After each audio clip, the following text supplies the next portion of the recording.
So you got the show should be loading. This is just a little clip of Patrick on the stage. The lights. The lights. Go get the lights going. Get the light. The lights. So turn this one off. Are we ready? Let's go. Is the volume up? Yep. And it's that time. I'm recording this. A single image that says so much. Patrick Hutchinson, personal trainer, grandfather, and it's been said, British hero. I just want equality, equality for, all of us. At the moment, the scales are unfairly balanced, and I just want things to be, fair, for my children and my grandchildren, There was a lot of unrest, there was a lot of frustration. I didn't see colour, I just saw somebody who needed help. I just had the presence of mind to just scoop him up, put him on my shoulder. And I had a message ping up on my phone, my sister. She said, "It's going viral, you're going viral." Spoken to the likes of Reverend Al Sharpton, Prince Harry. I've been on the cover of Men's Health, BBC News, I've been on ITV, CNN, CNBC, received a humanitarian award. I've had Michelle Obama write a message on her Instagram. It hasn't stopped, and it's still going. We started United to Change and Inspire, and we call it UCTAI. We're inspiring other people to be the change in the world that you want to see. Go out there and do what's right. Don't stand by and watch certain things unfold when you know that you have the ability to do something about it. Because you're wearing a hoodie, that you're under suspicion. All these things in society that happen every day, hopefully people will change, their mentality will change, and if we start with the youngsters and the young children and the younger generation, then they won't know any different, and then the world will be a better place eventually. I saw what you did, and it warmed my heart. I had just come from a demonstration the day before, and had done several speeches, and what I tried to articulate, you did in one gesture. Because as a student of Dr. Martin Luther King, who also therefore studied Gandhi, Gandhi said we must become the change we see. You demonstrated that without opening your mouth, without any drama, without any press notices. And I want you to know you put the movement in a keener perspective than anything those of us that's been out there could say or do. And I admire you greatly. The words could not pronounce how much I admire what you did.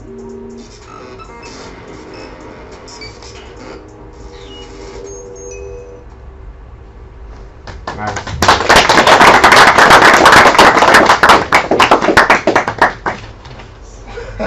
How many times have you seen that?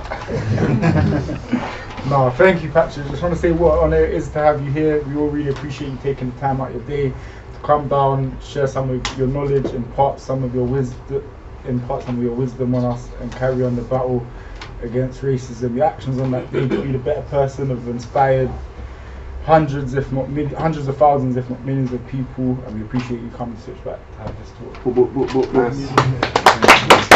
Thanks for having me. Thanks for having us. Appreciate it, man. It's an honour. No, it's a real pleasure. I mean, I can't lie. I remember seeing that day and that event, and then all the interviews that occurred afterwards, and it was like out of that, that picture and that moment, that's going to be remembered for a long time. That's going to be, you made history, even though you probably didn't set out that day to do it, but you definitely made history. And so, as I said, it's a real honour and privilege to have you down here, especially with all the guys here, and hope we enjoy our little discussion. Yeah. I hope you guys enjoy it. So first question I want to ask you is, I know you said you didn't set out, but you kind of did, but you can tell us a bit more about what were your motivations going down to the Black Lives Matter protest on that day. Had you been to ones on the previous days? So I know it was going on for a while, and the activism in more general sense, is that something you go to attend protests a lot and something you've always been passionate about? Alright, so this is the reason why I wanted this man sitting next to me. Don't give me no thanks. Don't clap for me. Because it was two friends of mine, one other guy, and this particular man here, Jermaine Facey, and the reasons why I was there in the first place. Because we had, there were various WhatsApp groups that had popped up the night before, and some of the stuff going on in some of the groups, you know, was a bit negative, looking for confrontation going down there because they'd heard some of the things that had been said by some of the far right guys, and they were going to go down there.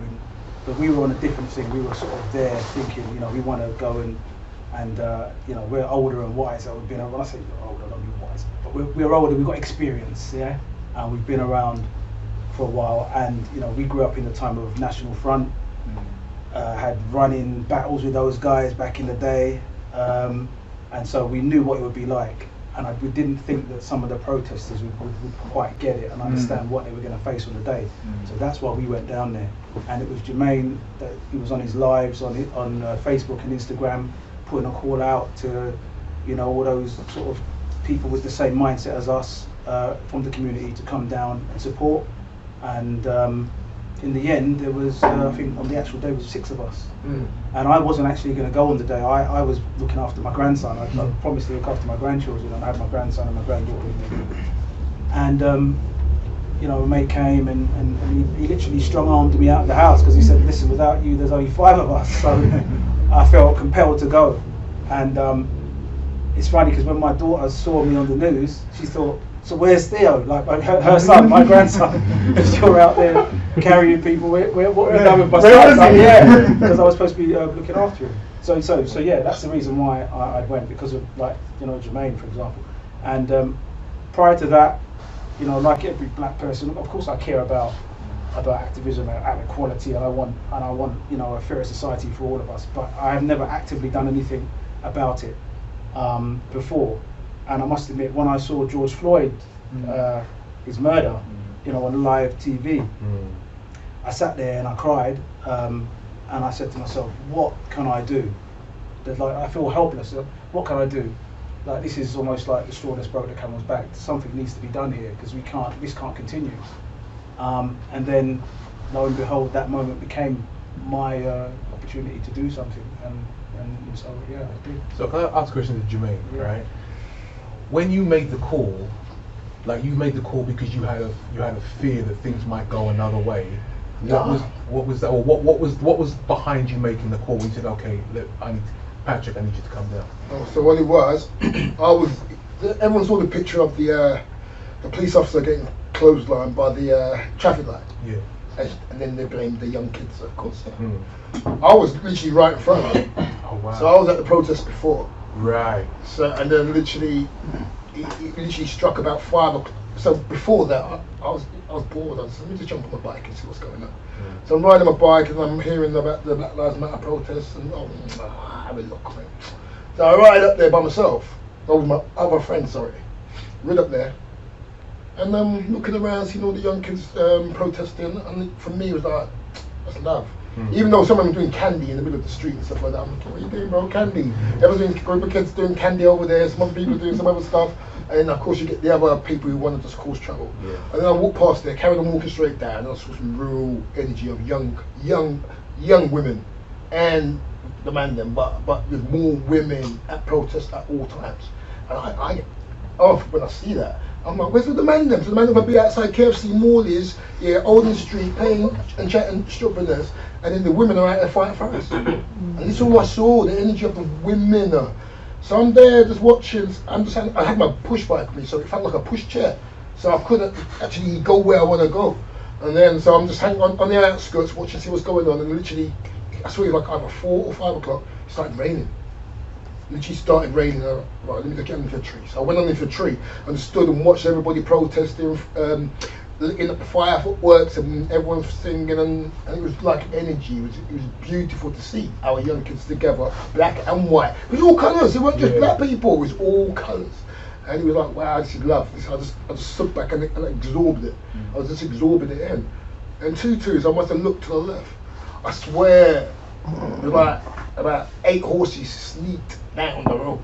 They didn't gallop down, because I didn't see them, because I looked, didn't see nothing, and then I looked again, they was like tiptoeing. That's what it felt like to me. They tiptoed, and by the time I looked again, they was galloping at the kids.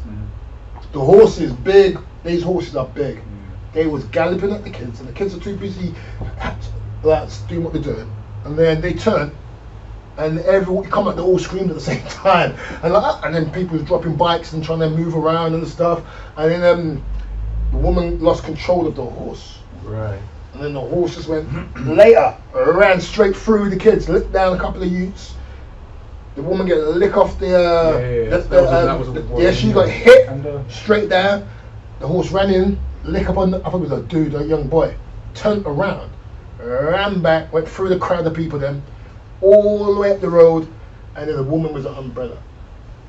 She just umbrella turned to the left, come onto the main road, and she turned to the left. Blah! The horse licked her. And the horse carried on. And the same horse got licked down by a police car. So from that you thought the next day you had to be there. No, from that it was like I thought nothing of it because Tommy didn't do his message. Well, one question, how was the energy that day? Was there other far right? No. It was just the group of protesters who are protesting for whatever reason they're out there for was just there. So there wasn't no, I need to get the man up here next time. No, I just thought the man just need to be here anyway. Because you saw so many women there. Yes, got it. Yeah. And then there was talk after the first day. There was talk about far right protesters coming down and causing trouble, and I'm guessing that had something. It was a couple. I can talk, so I'm sorry. It was a couple of days after, and then someone who represents Black Lives Matter, he did a video saying, Uncle Tommy Robinson told us that we're not allowed to go to Black Lives Matter protests, so guys, we're not allowed to go, okay? So we're not going to do it. In my head, I'm like, you idiot. If I'm 20, my son's 20, so I was thinking about my son. Yeah. So when I was 20 years old, you think someone's going to tell me not to go? Because I'm going to go there. And my mindset when I was 20 years old was different. So I probably would have picked up something. My man then with me would have picked up something, and we went up there and fight the NF. Because that's what it was back in the day. It's interesting that you guys talk about National Front. No, not National Front. It's just that you talk about like the age dynamic. You know, because you got the question there. The next question was going back to kind of what you guys were talking about growing up, and I know you touched on the NF and how things were back then.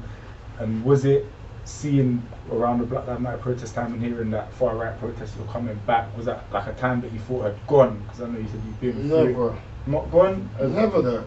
No.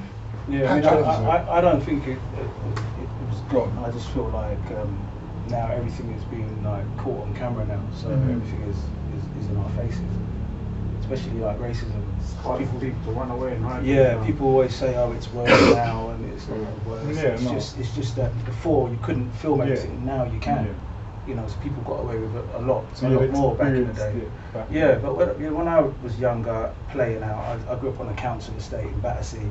I was one of about 3 black families and a couple of Asian families, and when we played out, we heard the N word and the P word almost every day. You know, like if they were going to go to the shops, they would go, "We're going down to the P word shop." You know, like that's just how they spoke back in the day, and you kind of like, it's horrible to say, but you kind of got used to it. You know. So I didn't grow up in an estate where there were like loads and loads of black people and feel empowered. I was a minority in where I grew up, and so, you know, felt a little bit shook at times. You know, because like, it's only when I got to secondary school I felt a little bit more empowered because there were more boys that looked like me at school, and then, you know, but in primary school and also where I grew up in the council estate, I heard that word all the time. And the first racist experience I had was being kicked off my bike by these Chelsea supporters. They were called, I don't know if you guys know about the Chelsea headhunters back in the day. Yeah. So I was riding on my bike through the estate, and these guys were on the way to the game, because I live in Battersea, and you know, Chelsea wasn't far from where I lived, and they were walking through my estate. They kicked me off my bike, and my friend picked me up, my little white friend picked me up, and he goes, "Oh, don't worry, Pat, they're just the Chelsea headhunters." It's the first thing I've ever heard. I was about 9. Wow. And that was it. That stuck with me, and I've had also a hatred for Chelsea, but all when they bought Drogba and SEN and all these guys, I could never convert to Chelsea because of what I did for as a young man, you know. But I know they're doing a lot better nowadays. But what sort of like say positive influences did you have growing up at that time? Like who were like role models, or what inspired you that would give you a sense of pride to overcome that level of discrimination? I was into martial arts from an early age, and so I was inspired by Bruce Lee, and as a black man I was inspired by a guy called Jim Kelly. Oh yeah, because he used to star in lots of martial arts movies, I know some of you are probably like so young, you're thinking, who is he talking about? Like, He did Enter the Dragon, didn't Chuck Norris and all that. Yeah. I was inspired by the first black heavyweight champion of the world, a guy called Jack Johnson. Yeah. I've read two of his autobiographies. Muhammad Ali, of course. Pele. You know, so just Bob Marley, another one, just the regular guys that a lot of us aspire to growing up, people that I looked up to. Yeah. So growing up in your state and going to school, you said that's where you kind of felt a bit more of a sense of community compared to When I the was state. secondary How school, was yeah. how was the actual education system, as in the teachers and the head teachers, and did you feel discriminated there? Was it in your face? Was it? My primary school experience was pretty good, I've got to say. I had really good teachers. I was lucky, and there was one particular teacher called Mrs. Smith, and she was from Australia, and she was a really good teacher, and I'll never forget her. And then went on to secondary school. I actually felt sorry for the teachers because we gave them hell, to be honest. So they weren't as nice as my primary school teachers, but I don't blame them because of what we put them through. And then I went on to college, and I left school with quite a few O levels. I was in a class. You had about, I think, 6 classes, and I was in not the top, not the next, but the one below that. So it was sort of above average, working towards getting in the top sets. Yeah. So I was in quite a bright set, but those guys in my class, some of them were mad smart, but they were just bad. So like the work we were doing couldn't keep us engaged, and so we were getting up to all sorts.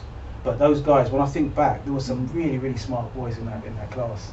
Why do you think they maybe didn't fulfill their potential? Was it the system wasn't giving them enough attention? Whatever we were doing wasn't engaging enough for them. They just messed around. Yeah. But then a lot of us did, in the last couple of years. Back then, it's changed now, but back then it was fifth year, sixth year, but now it's year 10 and 11, I think now. So we were doing O levels, we all sort of pulled our fingers out, and I came away with about 5 O levels in the end and a couple of CSEs.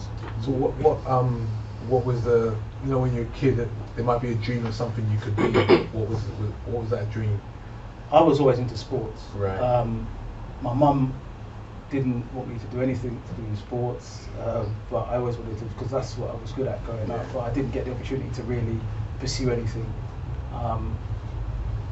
So outside of something in sports, I couldn't really imagine what else I wanted to be.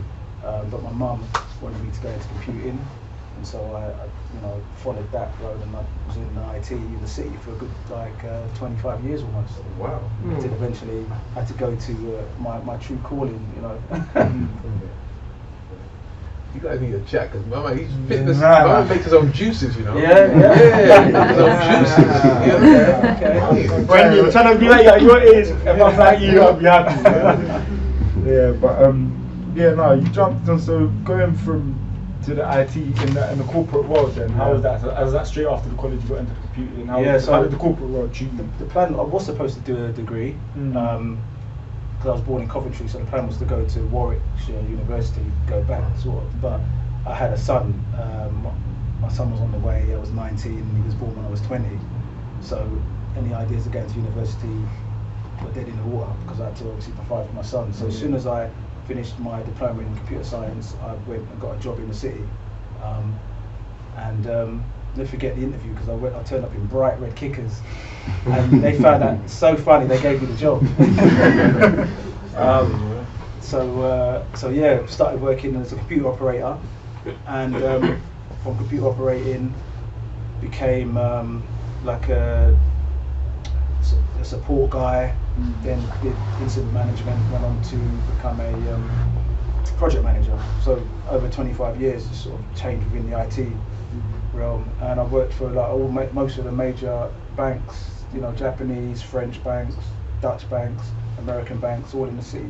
Literally done all of the city in 25 years. So you managed to climb the ladder. Yeah. You put in the work. I climbed the ladder to a certain degree, but with all that experience and all that years of work, all that body of work, could never get past you the know what? ceiling. There's that ceiling always there. No matter where I went, it wouldn't sort of like give me the opportunity to go a little bit further. Yeah. And that's when I sort of got like got fed up with it, and I decided, right, I'm going to work for myself, and that's when I became a personal trainer. Right. And another question, like along your way in the journey, like this also throw it out to you also, Jermaine. Can you tell us of any interactions you had with the police or the criminal justice system, which would have, like, I suppose, influenced your opinion of the way society's set up? Actually, let me go first, because you've probably got a lot to say.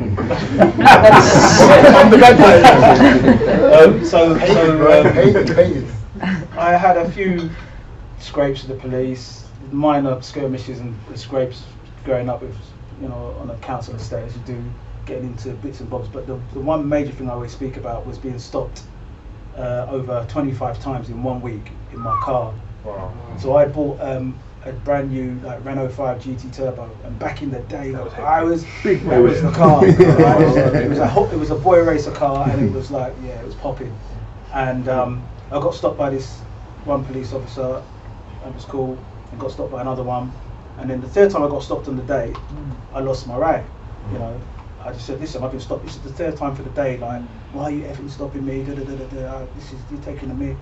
And the officer just looked at me and he said, okay, you think you've been stopped a lot today, 3 times? Okay, you'll see. And let me go my merry way. And then throughout that week, what he must have done is obviously radioed in and said, right, okay, this is the registration number. Make sure you stop this guy on site. So I got stopped over 25 times that week, almost 30 times in a week. And it just, that's that. So that's the problem. So you already knew that it was a setup in the sense that, like, yeah. So every time I saw the blue light come, I just pulled over, and I just knew it was all routine, because because I lost my rag with that one officer. That's what they did. And what would they say when they pulled you? They didn't really do anything. They would sometimes they would just pull me over, right, and they wouldn't get out of the car, and I'd sit there and wait for them to come out. And they'd wait. And then they just drive off. So I just knew it was all part of the game. I know. What a way to spend taxpayers' money. So that's probably my worst experience. I never got beaten up by the police or anything like that, although I had uncles that did back in the day. But that was my pretty much my worst experience. Just a little bit. The worst one. Yeah. Worst one, got about 3 guns pointing in my face, taser, telling me that I've got a gun, tried to get me on the floor, couldn't handle me because I was just standing on my ground, they don't know how to move me. Then call for backup, there's about 12 police officers got me on the floor, bending my fingers. What age group were you this time? I was a general manager for a sports centre in Peckham. Wow. And I went to see my friend. And he was arguing with his next door neighbour. And then I don't want. I was like, I'm just chill. I'm wearing nice clothes. I don't want. I'm not in no scuff. I had nice clothes on. I was looking to go to the Weatherspoons and just have some drinks and chill out. So I happened to see what Friday plan is. And then Tutu's, the neighbour called the police, and then Tutu's, they were like, hands up, you got a gun and that. I'm like, how you interacting with me just like that? And now I've got a gun, and where do you see the gun? Now he spat at me. What? Man trying to get me in the headlock. So he was kind of short, so I just stood up. And his feet was off the floor, dangling like that. And then he got vexed and he jumped, come down, he let go. And pulled his taser in my face, then he's gonna shoot me, and then CID come, and they just sit in the car, they was watching. And then I'm not going on the floor. Why, if you're gonna arrest me, why do you have to lie on the floor? I don't lie on the floor. How many is it? But then they tackled me and then tried to wrestle me down and then got me to the floor, fingers bent, pulled back. Then you can go now after a couple of hours. Yeah. So one of the reasons why I'm kind of like asking this question is that, like, how does this inform conversations that you would have amongst your close friends in private? Because obviously what's happened now is, as you said, things are coming out in the open, but these are the conversations. The things were out in the open already. It's just that people was ignoring it, and it's just that it's like if a police officer pulls us over, our attitude is, or even our young kids today would say, it always happens to us anyway. So you wouldn't report it, would you? Has anyone reported? Has anyone reported any police? I never reported it when I got stopped. Exactly. So we was acting like it always happens to us. So nothing's going to change. So fuck it. But then, if another race of people was in a restaurant and something was wrong, they would say they would complain. So would we. And if another race of people was getting harassed by a police officer, they would complain. But we won't. So we will complain over the wrong order of mornings. But yet when police beat us down, brack us down, yeah, lie on our name, yeah, give us criminal records, yeah, maybe separate you from your family, and then what happens though? Broken family. Because dad's locked up because the police officer lied on him. Dad lost his job because the police lied on him. And people think this don't happen. This happens every single day, even till today. Even till today. Yeah? It's only recently everybody wants to start waving the flag and looking for transparency in the police force, because R.I.P. to Sarah who got murdered by a police officer. Yeah. Now everyone, and then the women who's at Clapham got roughed up. Now everybody wants to talk about it, but when we was talking about it, everyone said don't worry about it. When it happened to us, don't worry about it. Imagine that. And then it happened to them. No disrespect to any white folks in there. There's no disrespect because I'm everybody, all right? And it happens to them. Now we want to talk about it. How does that make sense? So it happens to me. It happens to you. It happens to you. Yeah, don't worry, man. That's what the police do, innit? And then when we report it, no, nothing happens. When it's on the news, don't worry about it. It happens to a little girl with ginger hair and stuff like that. Everyone goes crazy. Oh man, look at her! But last week, the Bob was busting up some man. Yeah, killed him in prison. Killed him in the police cell. Don't worry, he was resisting. This is what we live through. And it's like, the only time things change, when it happens to our cousins, to our white colleagues, to our cousins. Yeah, I grew up as a mixture of people. Yeah.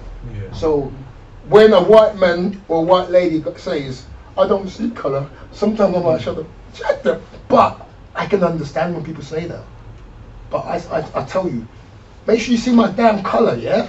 When I walk in the room, make sure you see my colour. When you hear my voice, make sure you know it's a black man talking to you. But I understand, I completely do, because when I moved from Birmingham straight to Brixton, imagine that. Birmingham, running through the forest and then great time in the Midlands, fully great, talking like that. And I come straight to Brixton. Fucking hell, mate. Like, in Loughborough Junction. Hot! You know what, mate? Yeah. So from that to that, it's like, come on. And it's just like, all my first friends were white folks. So, okay, so saying this, like, as I said, there's so much unwritten narrative to this, right? That, as you said, has gone on over the years. When you rescued that individual from that protest, were you surprised to find out that he was an ex-policeman? On top of that, my question is why? What made, like, with all the frustrations and oppressions that you had from people of his colour, the police, and you knew what he was there to do, didn't a little part in the back of your mind, I think the question is, just let him get what's coming to him? Let me answer before he answers it more elegantly. No, because even me, I wouldn't have picked him up like that. Hell no, I would have grabbed him the back of his neck, squeezed. I swear. I think it's a bit late for you to answer. I still don't hold it back enough time, but I would have squeezed the back. I would have stopped it, because that's what we went there for. To stop our young kids doing something that they would regret. Yeah, because once you're all in a group mentality, and you got all the police were doing, just standing there filming, taking data. That's why when we was out there, we were stopping kids from doing stupid stuff. We was doing it all day, and then when that happened, right, literally, I would have went in, grabbed him the back of his neck, lifted, and marched him up to the police officers. Said, yo, look after him because you guys is watching. Well, my boy, he rucksacked the boy over. He was completely out of it. Was it bad at the time that you caught him? Like, was he?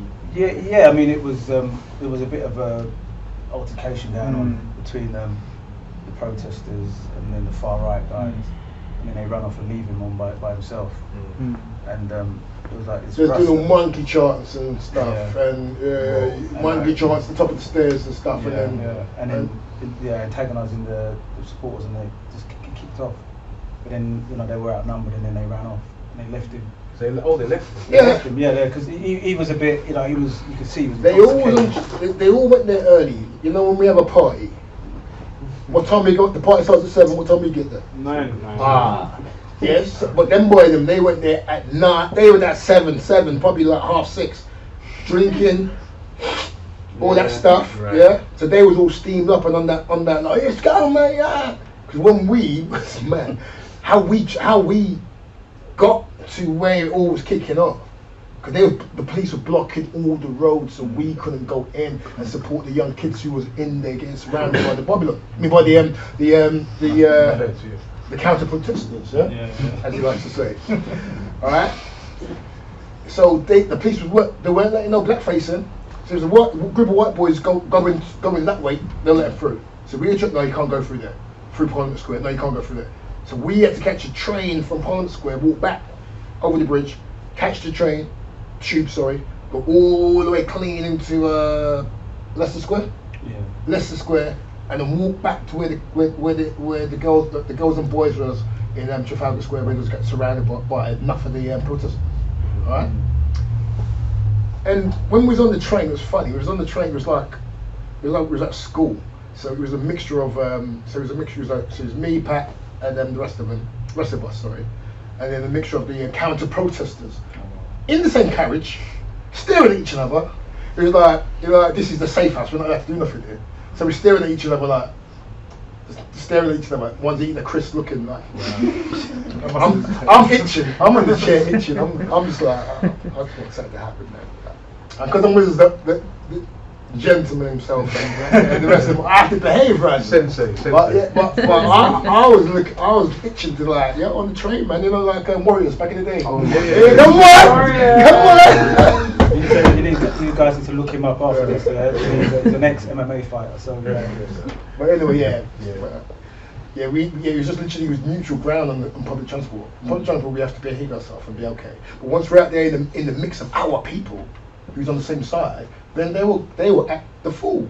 So everyone saw the videos of the guy rolling up his to the police officer, female police officer. You didn't see it? No. Oh man, when they were same dude.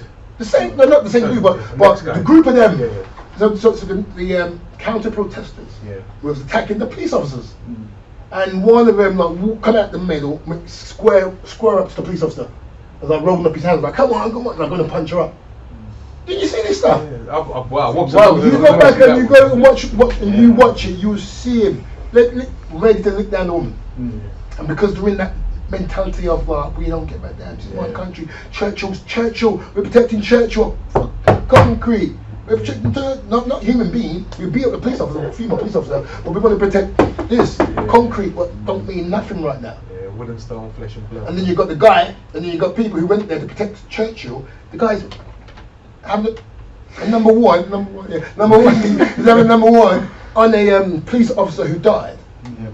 On his memorial. Oh yeah, I saw that. Yeah. He's pissing on. This is the mentality, but they're protecting. No. As I said, the thing is that with these things, it brings out a lot of passion, it brings out a lot of emotions, and it's good to hear, you guys' side of the story. But just going on from that moment that Patrick was the better man of the whole of the crowd, and he done the right thing by everyone's standards. Can you tell us just a bit more what's happened from that moment? And I know, as you said, you've been. The other point I wanted to make, because obviously you got asked why, and obviously, the first thing was I'm not just going to stand around and watch, anybody get I don't know, kicked or whatever. You just don't know what could happen, because I don't want it on my conscience, regardless of what else has happened. You're part of it. But exactly. But one of the other things that people felt to remember that is that if anything does happen to him, the 4 or 5 kids, young protesters, and you bet your bottom dollar that there's going to be a few of them that are going to, if not all of them, more likely going to be right. Exactly. They're going to be in front of the courts, and they're going to all go down, and their lives are all going to be ruined. And a lot of them are probably going to university or whatever, and they've just got caught up in a herd mentality, and they're just in the heat of the moment. They've just done something really, really silly. So we like to think that, as well as saving him, we saved them as well at the same time, and we saved the narrative of the Black Lives Matter movement. Tell them the title of the news the next day what it would have been. Yeah, exactly. Black Lives Matter killed ex-police officer, granddad of 3, uncle of 2. Yeah. He protected us, and Black Lives Matter murdered him and killed him. Yeah. That's what the police wanted, because they just stood there and watched. They stood there and watched. It's good that you had that forward insight. And this is why we was up there, and this was like, we have to make our youth them like hold. If man get thumped down, man get thumped down, but not stamped at. So man get a punch in his face, and that's what, and that literally was happening. We was like, so you got the counter protester versus a so-called. I would even call them, because I'm not a Black Lives Matter supporter. For me, I'm not saying Patrick is or Patrick ain't, but for me personally, I'm a people's person. Yeah, I'm a human being. I don't need no tag on me. Unless you're talking about football, I'm Liverpool. Standard. Right, But other than that, you over exactly. Yeah. So I don't. No, it's right is right and wrong is wrong. Yeah. So if there's a little scuff, there's a little scuff. When it gets too where man's on the field unconscious, they're going to get stamped out now. Go for it, Michael. Go for it. Yeah. See now that you've got this generated this let's say audience, and seen you take up that one moment where you just divide religion, race, and you just show humanity there, yeah. So don't you think I don't think you give yourself enough respect either? Because let's face it, you wouldn't have gone up and thumped him, you could just gone up and thumped him. Do you know what I'm saying? So it's like it's a good little balance to use to. It's like fucking. A little demon in you, aren't you? Hey, no, I'm the nicest one. He's the one who's hiding. Because people need to hear the blatant perceptions as well as. That's what I said. So when people see that, whether it be young white men, young black men, that don't you think that's alright? Or that's a good thing that I didn't respond in that sense, and my man grabbed him. Yeah. Because then that shows a better, wider perspective of who people are. So like now, don't you think like you've got a responsibility now? Because don't you like there's a lot of people looking at you. So we're going on to Patrick. That's the next thing we're going on to. Patrick. No, Michael, good one, man. That's a good one. Patrick's going to ask my question. Sorry, man. But what are you doing from that moment? I mean, there's a lot we are doing. I mean, the first thing we do, we set up United to Change and Inspire. Right? We call it UCTAI, silent T, which is, you can see the man's got his, I've got a T-shirt on.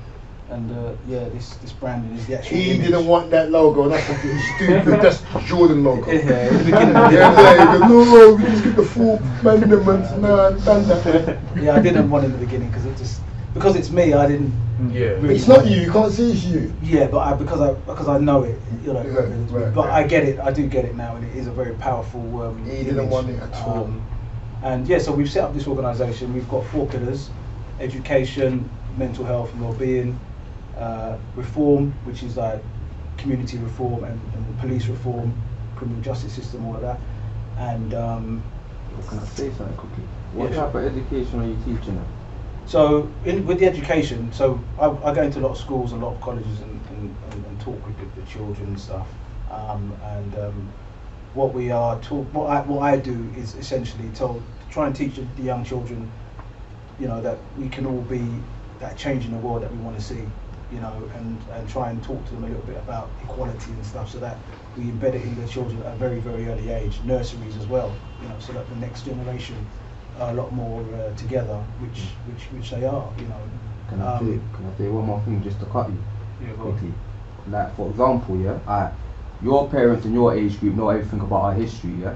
When you go down the line to our age group, 24 years old, we don't know nothing. I haven't even got there yet. This is the educational stuff that we need. We just maybe come from slavery and roots. So we're also creating an alternative provision, which is helping those children that are rejected from mainstream school, they're excluded, thrown into pupil referral units. So we're taking those children and we're giving them their tailor-made education. And part of that, my book, you can have a copy of the book. In my book I mentioned that, and I talk about what we need to do. I don't even think it should be called a black curriculum. It should just be part of mainstream curriculum. And when they teach Black history, they talk about I talk about in my book Mansa Musa, you know, richest man to ever walk the face of this earth. He's probably twice as wealthy as Jeff Bezos, who's the richest man currently, and that was back then, you know. And he was from Mali. So I talk about all those things as well. So yeah, you're right. All they talk about when they talk about black history is slavery, and we're much more than that. You know what I'm saying? We're coming from a legal background, and there's a lot more to us. No one even touches based on that. For example, how slavery was stopped though. If all the Yeah. brothers never linked up in Haiti, Yeah. fought against it, we still be slaves now. And if I'm trying to say man's age group, we don't know this. No, exactly. We And just you'll find that we're in the streets. and you find that, like, and look at Haiti now. It's probably one of the most poorest countries in the world. It's not by chance that they were exactly. And look at, you know, like as Ethiopia, they were never enslaved. You know, they fought nail and tooth. There's a lot of stuff people don't talk about that we don't know about. And this is where I know it's going to touch into some of your questions, but this is where the ignorance of people who are racist, because they're not educated, right? They believe that themselves as Caucasians, right, that they invented everything, right? And with that ignorance, they have this superiority complex, this supremacy. They feel like they're superior, and that's where racism stems from. And you know, and then the more we educate everybody to understand, actually, you know, everybody was involved in this, in creating what we have in this planet, not just you guys, then the better the world will be eventually. And so you're right, it is about educating everybody. What gives you hope? Exactly what we've just been talking about. It's talking to the children, and you know, the nursery level and the primary school children, and empowering them and letting them see people like myself and others come in and talk to them, because I didn't see any of that when I was growing up. In all my history I had to learn myself. I didn't learn it in school. It's changing the narrative, what you're taught, what they want you to know. And this is what, because there's so many questions that went through, and I wanted to shout so many things, but we have to change the narrative of what is trendy, what is cool, what is important, what is not. Anything I'm just talking about the black so-called community, right? Anything in the black community that is trendy, that is cool, that is pop, that everybody wants to do and have, we don't own it. What do we own? The food, the seasoning, we don't even own that. Yeah? The recipes, Jamie Oliver and them man can try package it up and make it and then sell it off Uncle Ben's in a packet, put it in the microwave for 1 minute. Yeah, we don't own it. The music, we don't own it. The music that they spit, our young kids are spitting, that the older man them are spitting, that we are dancing on the dance floor, we don't own it. Any other race in the world don't talk about stepping, dipping and dripping their bedrooms, cussing them down the road and cussing their females, till their images and stuff like that, and just, oh, you're good for your twerking, and here's a dollar bill type thing, and lowering the vibration of the woman. Only our community. But why is it only our community? Because we do not control the music industry. But the young kids and everybody else think that we control it because we're in front of it and we're saying the N-word all the time, and we're saying we don't control it. You don't see no Jewish man, no Indian man, Asian man, white man, whatever horrible word represents them that other people call them. They don't. I'm trying to reclaim it to make it, you know, because that word is so horrible. We're stupid. No one reclaims it. So the N-word for me is just a horrible, disgusting, nasty word, and we should not be using it. And anyone around me was saying it. They all, tell me, yo, don't say that. Do not say that. And then, but it's crazy because then you go to the club and you hear Chris Brown say my N-word, and then my white cousins like, bruh, it is what it is. I'm drinking, so it's okay now. But no, it's not. It's not. But who controls the music industry? Not us, not the blackface. So when you talk about reform, I guess you're talking about, it's not just a reform of, as you said, you know, way with youth that didn't do too well in school. It's a reform of the whole society mindset. The whole society, the way of thinking. Education. The way of thinking. You have to, because like people are scared to hear the truth about themselves. The police are scared to hear the truth of the behaviour that they've done since Windrush till today.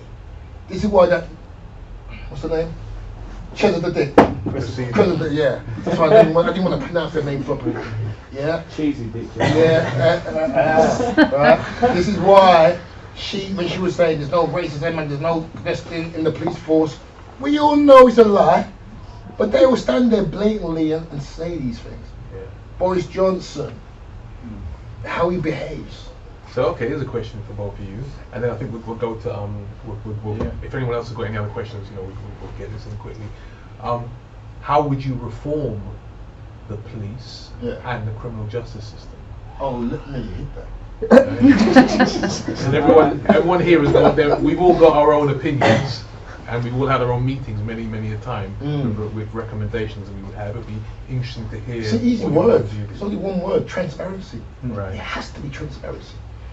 If a police officer pulls you over and he lies and says that you were speeding, you was drunk, or you had drugs, that you was resisting, and he has a role before every stop, he needs to turn his body camera on and tell you, I've got my body camera on for my safety and your safety, then tell you why he stopped you.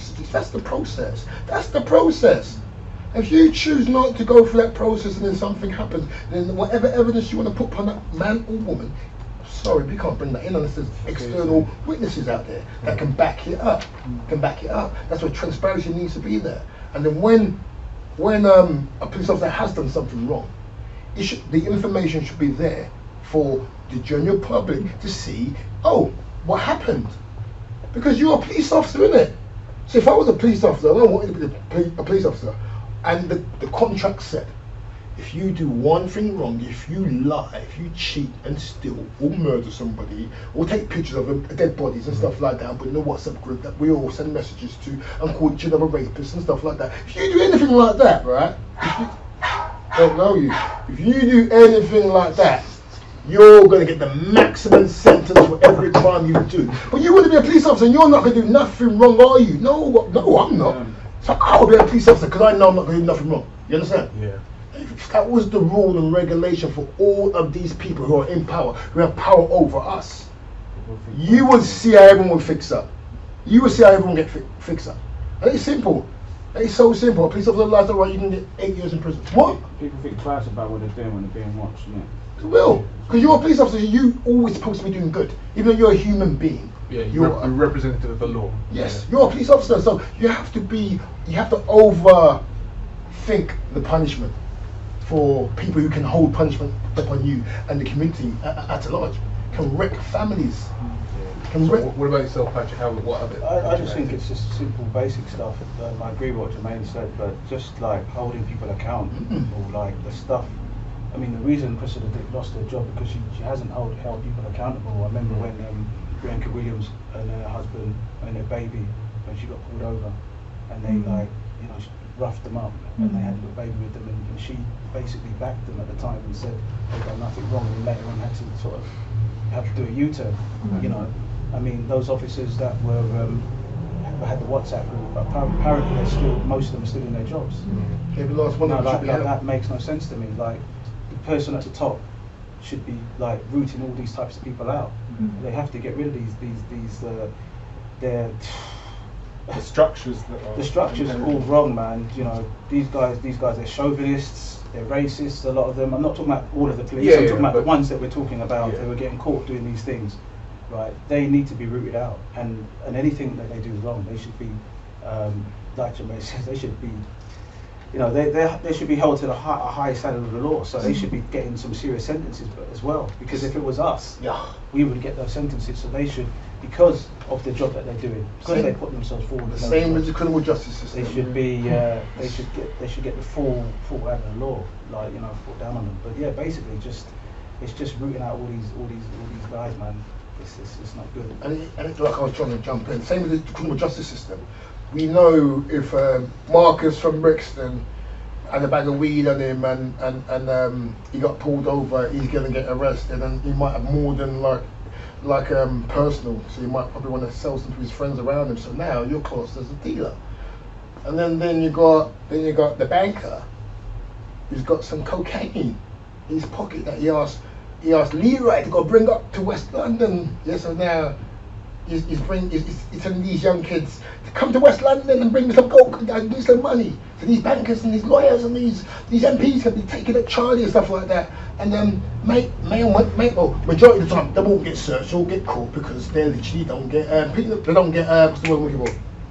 Penalised? Not penalised. You know when? No, you know when like the gathers are just always on a certain people. Scrutinised. Scrutinised. Yeah, it's like a game, isn't it? Yeah, but the police officers won't really see a banker and say, "Yo, empty your pockets. You look like the guy who just stole something out of the road," type thing. Profile. Come on, girl. Be so quiet all night. Yeah, here you go. Profile. Does anyone have any questions for Mitchell?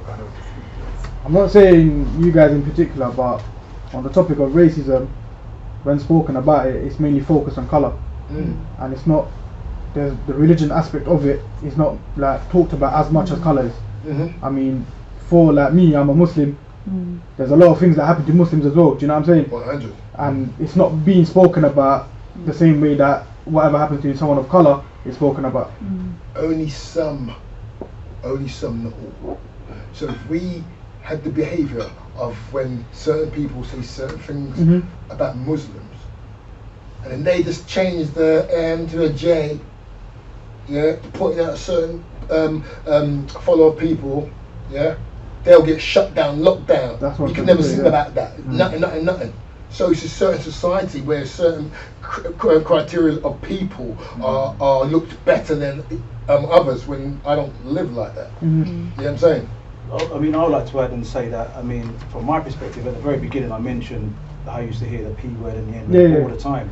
Now, those people who are calling you the P word, they don't even probably know that you're Muslim, right?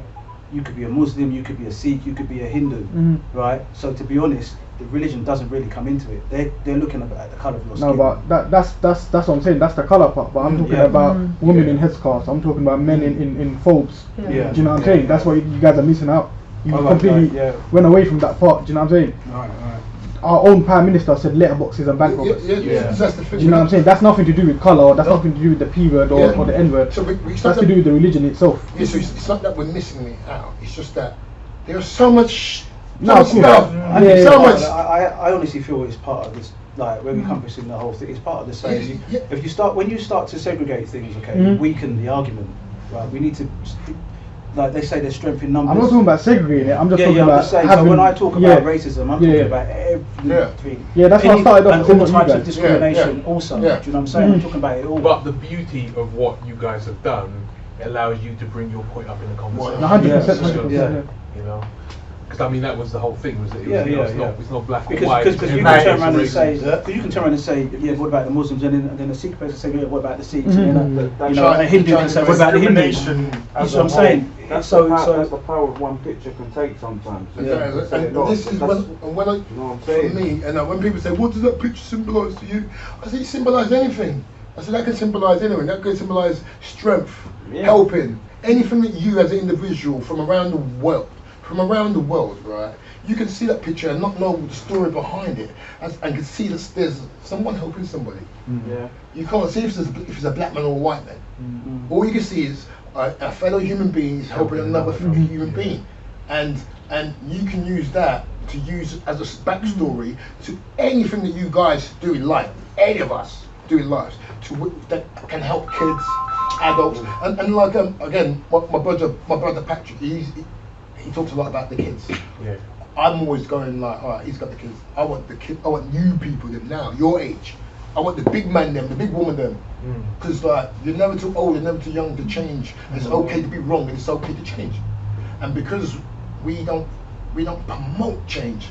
We don't promote, okay, I used to be that and now I believe in this. It's okay, it's just so okay. And I told my son this as well. Growing is change. I think part of life, as you grow, you change your views in life, the way you view things, the way you tackle things. But I think being united for equality is what Patrick's doing here. And it's not just about race, religion is all included. But I think one other thing from a Switchback point of view, obviously they work with people that have been to prisons and stuff like that.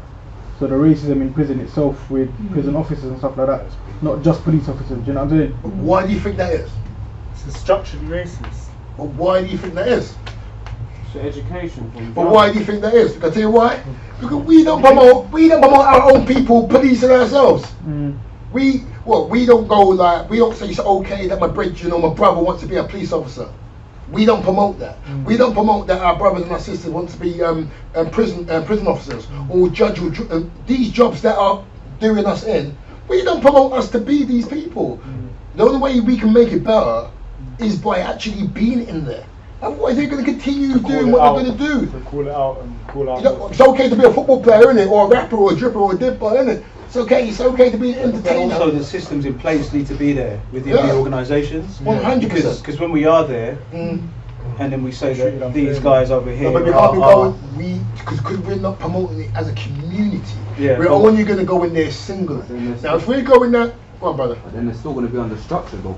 For example, I'm going to become the Jake, we put them in. Go finish your point. No, I was going to say, I didn't get to finish my point. So what I'm saying is that when it's the structure that's the problem, because there are some of us working within these organisations, and when we find things out, we point these things out, nobody does anything about it, right? So we need it, and it doesn't have to be a black person at the top, right? It just needs to be somebody with the empathy and cares enough to make a change.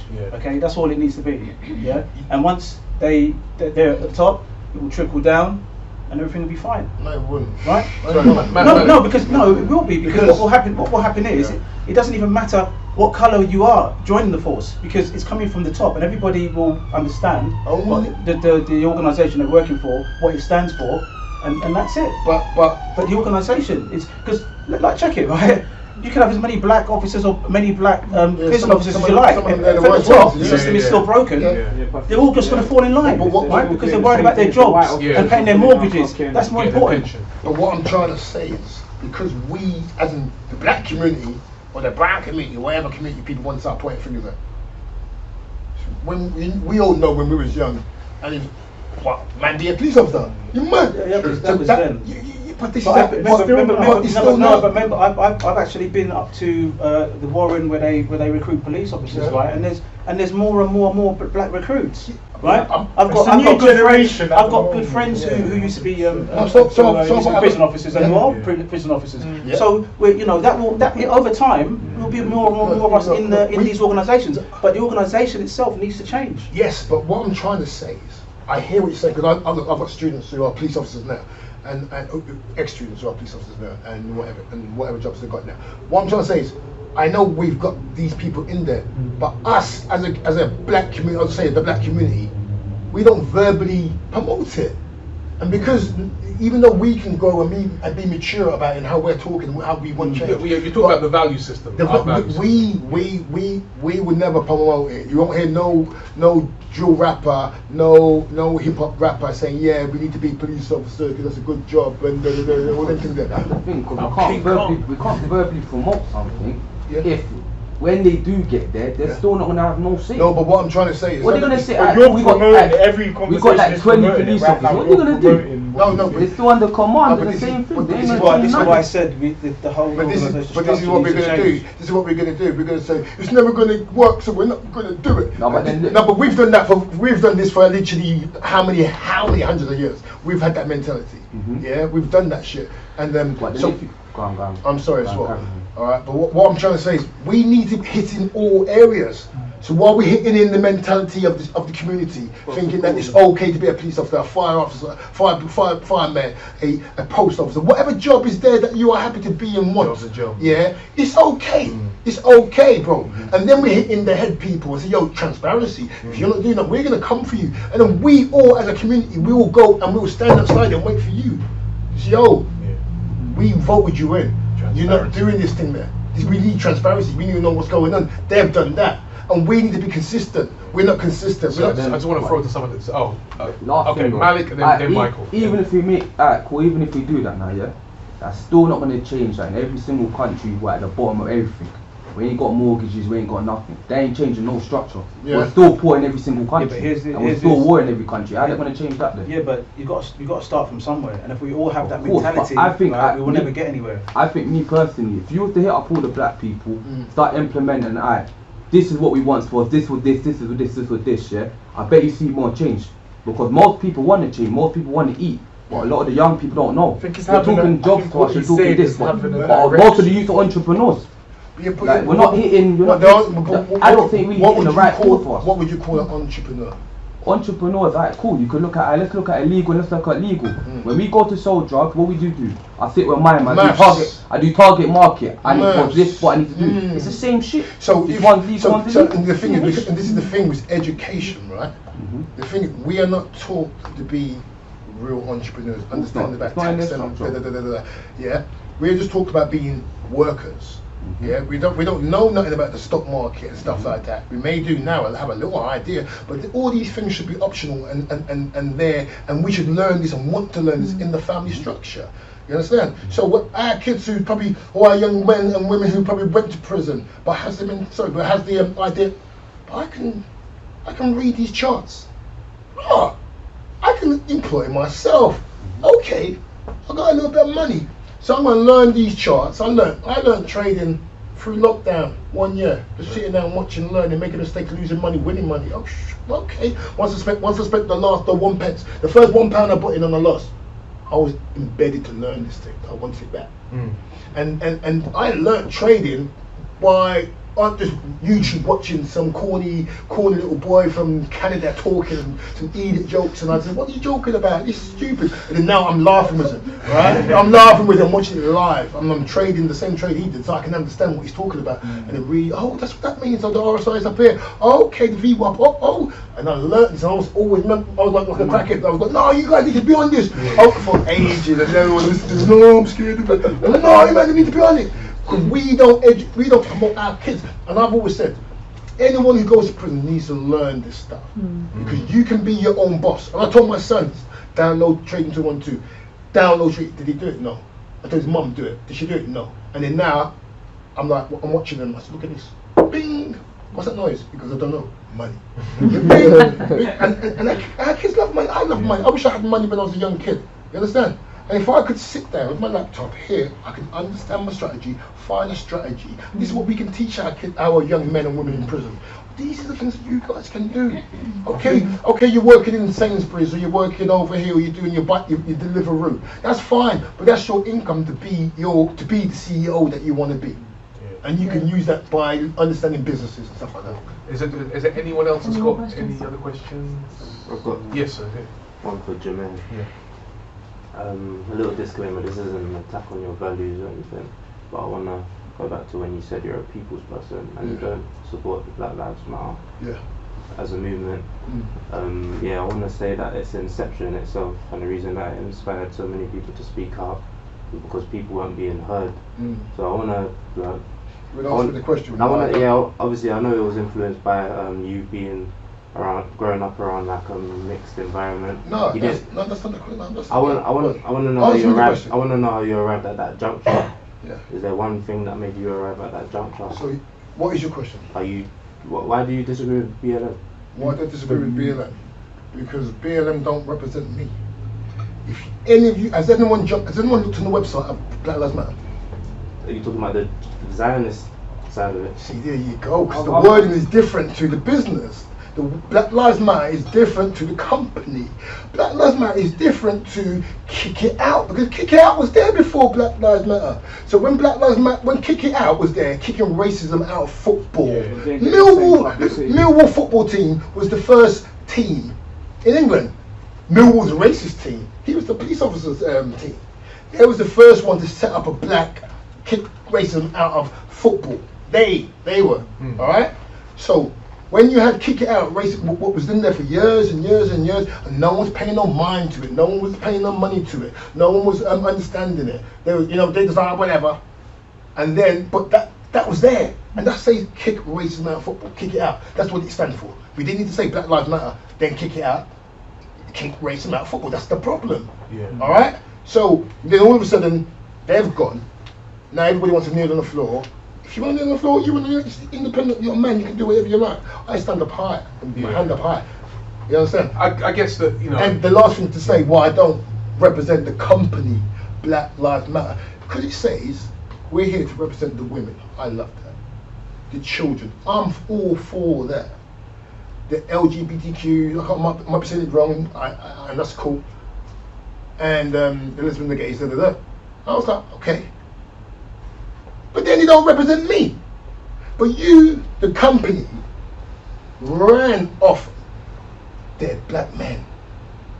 The company started off the killing of dead black men. But if you look unless they've changed it, and I know they probably haven't, and anyone can Google it now or go and look at their website and look on the About Me of Black Lives Matter, they do not include me. They don't include the mother, the father, the son, or the mother, the daughter, the son, as in the family unity. I'm not saying that it has to be 2 men, 2 women, and whatever. It is what it is. But me, I've grown up with a mom, dad, and kids, if you understand what I'm saying. It don't represent me. They said they want to break that down. So how can I? It's like me, Manchester United. We're gonna go there. No, I'm not. I'm saying. See, Manchester United. I'm Liverpool. I can't wear his shirt because I know what he represents. They represent the hate of Liverpool. Yeah, because Liverpool's better. No, I've got it. You get what I'm saying? No, I've got it now. You see the words out? I've got it now. So how can I be wearing a Black Lives Matter T-shirt when you don't represent me? You understand? I mean, my view is, I mean, I don't go into it as deep as that. But I mean, that's I think you have the organisation, right? I think you have the organisation and you have the movement. Yeah. I'm all about the movement. That's movement, right? That's what I'm about, you know, because without that movement, all of this coverage we've had for the last few years, we wouldn't have. But the organisation, I haven't looked into it and I don't really want to, and that's a separate issue. But the movement, the BLM movement, I'm all for the movement. You're completely within your rights to denounce the organisation because when you go into it, right, they don't represent you. You're right, but we didn't really differentiate. When I said Black Lives Matter, I automatically think of the movement because voices weren't heard and people were dying. That's what I kind of realised that when you used the football analogy. I just want to just ask you guys to, you know, everyone here is trying to make positive steps to rebuild their lives, look over, I guess, past mistakes, see where certain things went wrong, certain things that they can do right. And what's interesting about both of you is that you represent sort of like an older generation, not so much in a case of like preaching, but more trying to like understand and give degrees of guidance. With these individuals here who are, as I said, come out of jail and are just trying to rebuild, and you know all the barriers that they've got facing them in this society, what steps, what advice would you give for them to try and stay on the right path and not fall into the wrong path, which is what you were trying to help the young people at that protest do? That's a good question, and to keep it simple, I would always say just remember where it's got you so far, like that type of life, the things that you tried to do before that didn't quite work out. Think about where it's got you to today, and if you keep falling back onto that life, even when things are difficult and you're finding it hard to find work and things are not going your way, if you keep going back to what you knew before, you're going to end up in the same place, and you're going to get older, and you're going to get older, and you're going to get older, and you're going to just lose so much ground. There is help and there is support for people that really want to change their lives and turn their lives around, like Switchback as an organisation, and there's many other organisations as well, and our organisations as well. But funny enough, yesterday, one of my daughter's mum, my older daughter's mum, was saying to me, "Are you connected to any organisations? Because I've got like lots of work. They're like building firm, and they're looking for builders, but they can't keep anybody. You know, people are there 1 minute, then they're gone the next. There's work out there if you want it, you know.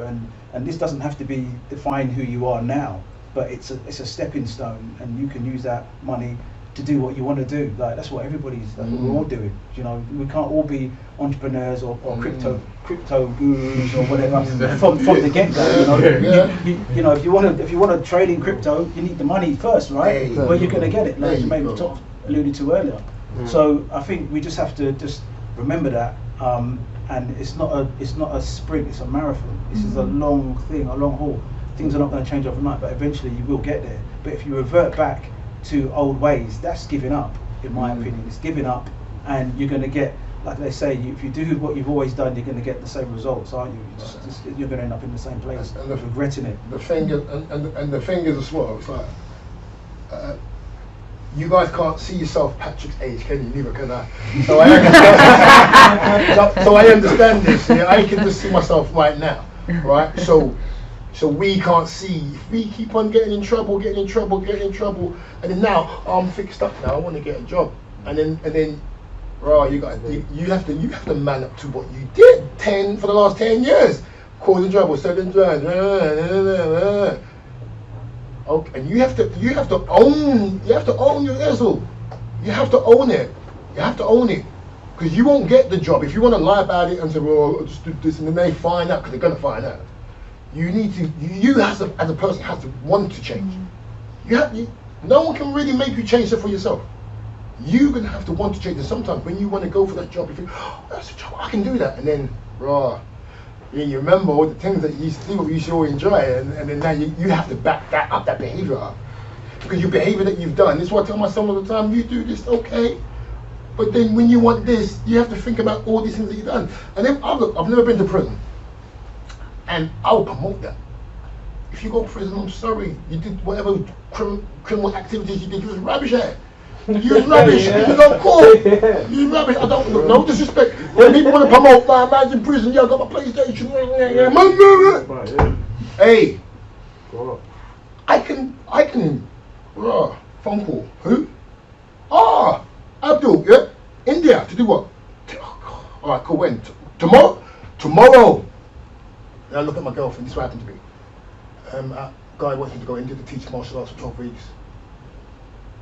She looked at me. I said, I'm going. You can't do that locked up. You can't get them phone calls locked up.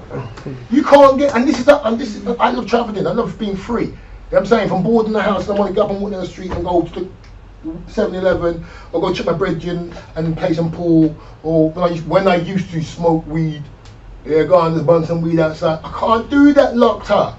You might do a little bit of whatever you guys are doing there, or girls doing there, it is what it is. But freedom, you don't realize how free you are.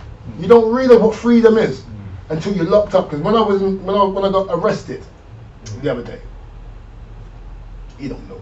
But anyway, I got arrested the other day, right? He don't know, he's not listening, right? And then like literally, as soon as I heard that conk, I was like, oh man, I was like scratching.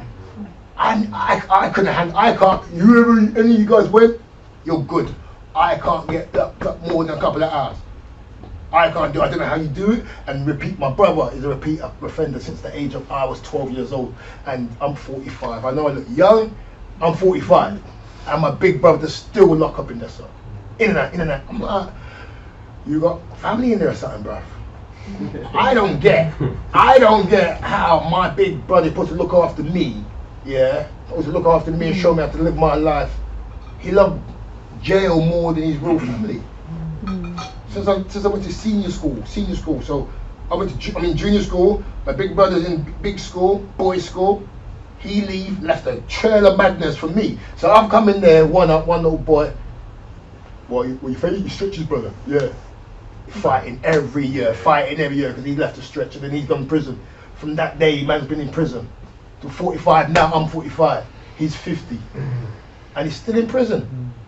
It's no life to live. I don't. If you keep on doing the same things, hanging around the same people, and doing the same things and getting caught, and then when you're gonna fix up? When are you gonna fix up?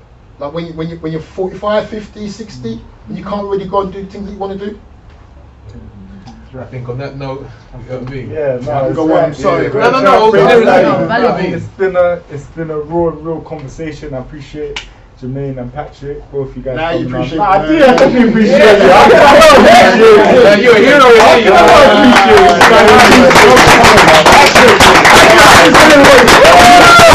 appreciate you.